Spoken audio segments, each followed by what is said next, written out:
Welcome back to Studio One, where my guest today is Minister for Government Services for the Province of Ontario, MPP from Mississauga and Dale, Mr. Harinder S. Tucker. And let me start this segment by saying Happy Vaisakhi. Yeah, thank you, Ji. And actually, I was at the Gurdwara yesterday and had the chance to convey previous greetings. I mean, I always say, how much the times have changed. Even the mainstream communities now recognize our festivals and also recognize, our important days. That speaks volume of, what our communities have done in terms of making their presence known in the broader stream of communities. Of course, Ji. And when you go to a mainstream departmental store or a grocery store, and you see samosa there. Yeah, that's right. So you feel very happy. It's a kind of an achievement. Not that samosa matters, but it's the sense of achievement that the samosa gives you, that your culture is now everywhere. Everywhere. It's becoming a mainstream culture. It is becoming part of the mainstream culture, and that is exactly what a diverse, multicultural society and community must look like. Yeah, right. And as we were talking about the South Asians and our role in politics, what do you say? Why do you think not too many South Asians coming into the politics? We should have more people and representation in legislature, don't you think so? Yeah, I think we have done quite well, actually. This is what I believe in. We have, I look at the interior legislature. We got 4 members from, you can say, Sikh or Indian community. We got 4 members of Muslim community. I will say 20 years ago, there was no Takhas, there was no Omars, there was no Khalils, there was no Klars, right? Yeah. So, times have changed. And that says 2 things to me. One is the openness of the people here, who consider, who sometimes think about the race or the color, right, and elect you to the legislature. The other also says about is how well established we have been here, like what kind of the contributions we have made to the broader community. Our presence is everywhere. Go to the hospitals, we got doctors. Go somewhere, we got engineers. And go to the legislature, we got some politicians as well. And also, I think we have proved our worth. In terms of the contribution that have been made to the economy. So I'm very proud. I think we need to encourage our second generation to get into the politics and more women to get into the politics. And we should do everything possible to guide them through so they can get in there. I always say government is always going to be there. Of course. Right? So we need to find a way to get in there and have our voice heard. So the more active, we are looking for more active participation of South Asians into the Canadian politics, so we can have more people in the legislature and we can work more things out for our communities in future. Now, first South Asian provincial minister in Canada. That is a very big achievement. That is an amazing task. But then again, you're a father of 2 daughters at home as well, and you've got a married life. How do you balance between all of these things? I see you running around all over the place all the time. How do you balance it? I think the one thing is you need the support of the family. And I have been very blessed to have 2 wonderful daughters and a wife who has been very supportive. I think if you don't have the support of the family, I think that is also comes from our culture, that you can get this kind of support. And that gives us the opportunity to do what we really need to do. I was very lucky that my wife was able to take over the business. If she hasn't taken over the business, I wouldn't be able to do this job. And I also got enormous support from the community as well. So I think all these things combined together gives you the opportunity to do the kind of the things you want to do. Otherwise, you would never be able to do it. So I want to say to the viewers, I want to thank them for their support. I want to thank my family for the support they have provided to me as well. Coming back to our role in the legislature, elections, and Canadian politics at large, 6th of October this year is going to be an election for provincial legislature. How are you looking at it? I'm very excited. I'm looking forward to go and meet people again. I think it is important for us to go back and connect the people and renew our mandate. I think this is like applying for the job again, right? And you're going for an interview, right? Right. And, and you do your best. And I think we have done some really neat things. We have improved the education in this province. We have improved the healthcare system in this province. We have built so much infrastructure. I think maybe we haven't been able to convey that message to the extent that we need to convey. I think this gives us the opportunity to do that. Excellent, and I'm certain that you would do that come the time for the 6th of October election. But before that, there's a lot of noise and there's a lot of activity and excitement which is building up for the federal election for the 2nd of May. Now, why is it? And tell me if there is any technical problem with this question that I'm going to ask you. Why is it that the Liberals it's the same Liberal Party, whether it's the federal Liberal Party or the provincial Liberal Party, right? Why is it that the same Liberal Party in the same constituency gets more votes and gets elected on a provincial level, but then when it comes to the federal level, it doesn't? Why is this difference between the federal and obviously, as we were talking before the program started, that there is a Liberal vote sitting there. So why is it that the people are not coming out? Is it that our community is not accustomed to coming out, or what?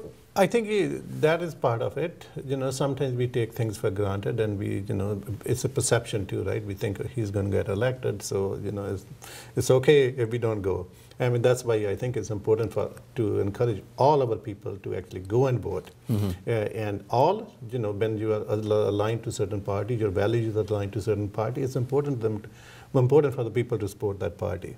But the other thing is the campaigns here, right? It's also based on the leadership. Right? It's also based on how you run your campaign. And sometimes it's more important, the last day becomes so important, how can you get the votes out, right? So it's a combination of things. But I always say, if you have rapport with the people and you have done your performance well and people out there take their responsibility seriously as well, then you should get elected. I mean, in my own riding, I always say, there are more than enough voters out there. There are more than enough supporters out there. So somehow we have to connect to them and get them out. Of course. And let's go to a little bit of lighter side of things now and talk about the International Indian Film Award. Yeah. You were the person, one of the key people who actually were responsible and who should take credit for bringing the IFI Awards into GTA, which is happening in the month of June. Yeah. Talk to us a little bit about that. Like, what was the criteria behind bringing them, and what are we going to do? What should people expect from that? I will say, the Bollywood is as exciting as Hollywood, or even more exciting than Hollywood, right? So this is the first time we're going to have the Indian Film Academy Awards here in Toronto, and we are very excited about it. So when they came to see me in 2005, so this is how long it takes. They came to see me in the first time in the 2005, and I really said, this makes a lot of sense, let's try to do it. And finally it is going to happen this in 2011, and I hope we will have a lot of guests coming from outside, a lot of film stars coming from outside, and the community here will be able to watch what we have to offer. But we have also another motive behind it too. We want to make sure that Ontario becomes a center for film industry. When people see the beauty of this province, when they come and see what we have to offer, not just in Toronto, but in the north and all parts of Ontario, that they will see, maybe the films can be shot here. Maybe the films can be made here. And we have all, the technical requirements that are required to make the film present right in this province. And we got beautiful institutions, we got beautiful buildings. Yeah, no, that's a brilliant idea. That's a brilliant idea, because I remember 10 years ago, when loonie was not at parity with the US dollar, there was a lot of US films being shot in the areas in Toronto and otherwise, and I personally went and saw a couple of shootings. Yeah, and the other is we have actually improved the tax credits for shooting films here. Okay. So we want to encourage people, not just from this Film Academy Award, we want to have some benefits left permanently in the province as well. That's why the province is supporting, from the tourism point of view, and also creating a film industry in Ontario as well. Okay, no, that's a brilliant idea, and coupled with the Toronto Tourism Foundation and these people and Tour CVB and all of them, and Joel Peters and David Whitaker. I was talking to them the other day. I hope it's going to be what you intended to be, and we do generate some more business out of these Hopefully. projects as well, you know, for the province of Ontario, more employment. Yeah, that's right. That's right. And more lasting employment. Now, let me go back now to the question of multiculturalism here. There is a very important component of multiculturalism. When you have different communities and different ethnic backgrounds and religions and everything, then obviously there are things that sometimes you agree with them and sometimes you don't agree with them. One of them actually caused the earlier Conservative leader his leadership in the province of Ontario as well, and that is the concept of religious schooling. Yeah. Now, religious schooling within the province of Ontario, what are your views about the religious schooling? I think we come to Canada for a reason, in my view. You know, the reason is we think this is a great country where we can all come from all over the world and actually live in a peace and harmony in this province and in this country. So I think one point is that we need to all assimilate in a way and have one Canadian culture, right? Still maintain our own values and traditions and so on. And this Canada gives us the opportunity to do it. And you know, we already have Islamic schools, we already have Sikh schools, we already have everything that is going on for us. But our kids need to grow together, in my view. You know, they need to learn to live together with each other. If we don't give them that opportunity, I think we are, in my view, somehow in this global world, we are depriving them of a great opportunity. So we need to give them the opportunity to live together and work together. And I think there's a real potential for this.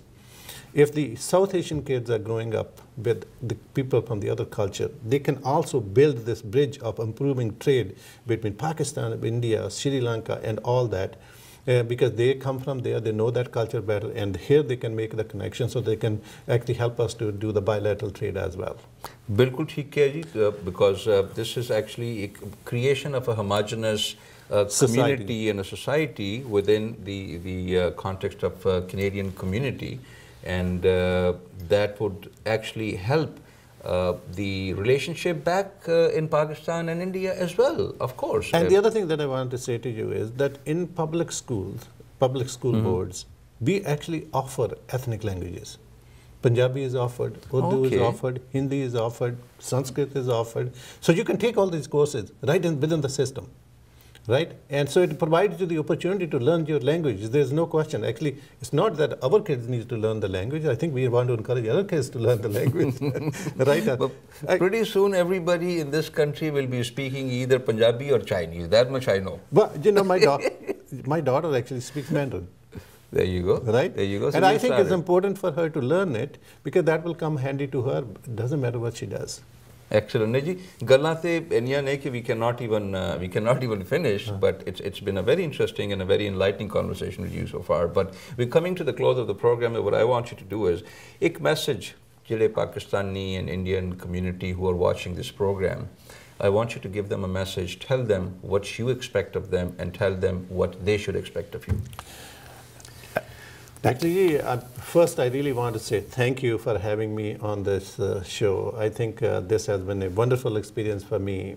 And I want to thank the whole South Asian community for the support they have given to me over the last 8 years. It has been a wonderful journey for me. I think it has been a privilege to actually serve on their behalf in the Ontario legislature and, you know, in a way, in a small way, make some difference as well.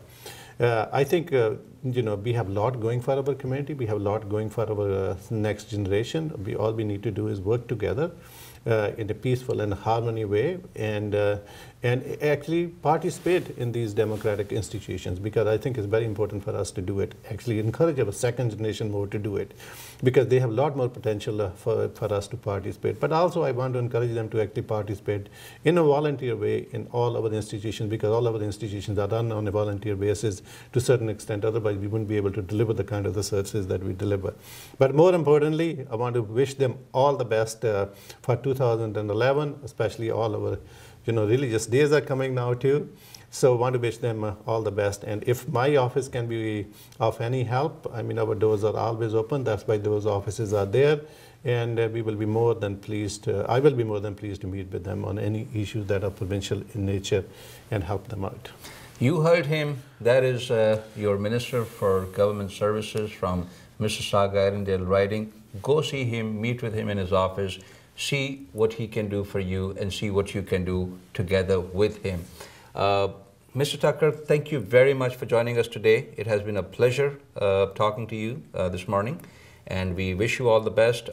Stay with us. We'll be back right after the short break.